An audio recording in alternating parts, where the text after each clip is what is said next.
It's Winnie the Pooh's favorite treat. It's sweet and sticky, and it's all produced by an industrious and intelligent insect whose miniature society is one of the most sophisticated in the animal kingdom. It all begins in a field where worker honeybees suck nectar from flower blossoms such as clover. They store it in their honey sac, then return to the hive where other worker bees suck it out and chew it, breaking down the nectar's complex sugars into two simple sugars called glucose and fructose. The bees then deposit the nectar into the cells of the wax honeycombs they've built. They fan it with their wings until most of its water content evaporates in the warm air of the beehive. What's left is thick and gooey honey. The bees then cap each honey-filled cell with beeswax. That's when the beekeeper steps in. Bees will sting if taken by surprise, so the beekeeper sprays the hive with smoke from burning pine needles, a scented warning that foreigners are about to enter the hive. Inside the hive are wooden frames hanging side by side, each holding a honeycomb.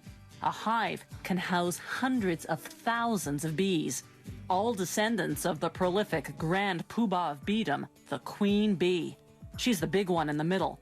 The queen bee lays up to 2,000 eggs a day, creating the workforce needed to feed and protect the colony. But the beekeeper tricks the colony's defenders. He replaces the hive's cover with a device called a bee escape, which smells like cherries. Bees dislike the scent, so most fly to the bottom sections of the hive. Another warning spray, and the beekeeper removes the bee escape. Now he can escape with the honeycombs.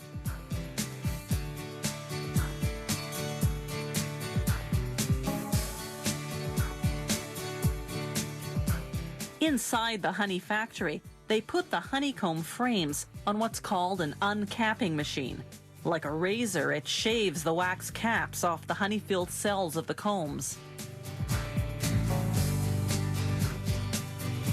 They scrape off the remnants manually. Then they set the frames on another machine called a honey extractor. It spins the honeycombs until all the honey is forced out of the cells. Afterwards, they filter the honey to remove any pieces of wax capping that slip through. Then, the honey is ready for bottling. Some beehives contain smaller frames designed to produce honey that isn't extracted from the honeycomb. Workers remove the frame and cut the honeycomb into pieces as is with a heated knife. That seals the wax around the honey inside.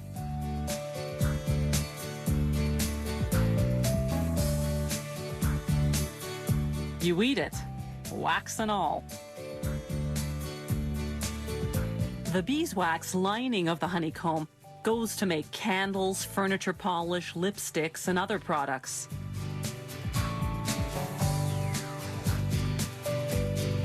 When producers have more liquid honey than they can sell, they simply let it granulate, develop sugar crystals, and turn hard and white.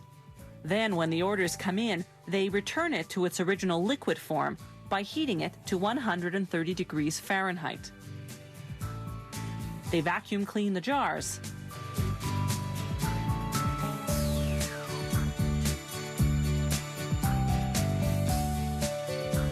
Then fill them. One beehive can yield up to 7 pounds of honey in a single day. That's much more than the bees need for themselves. The surplus is what we end up eating.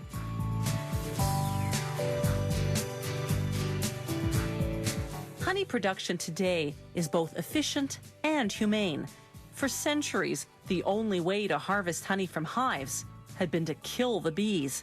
Then, in 1851, an American beekeeper invented a way to get the honey, yet spare the bees. His method, with the removable honeycomb frames, is the one we still use today.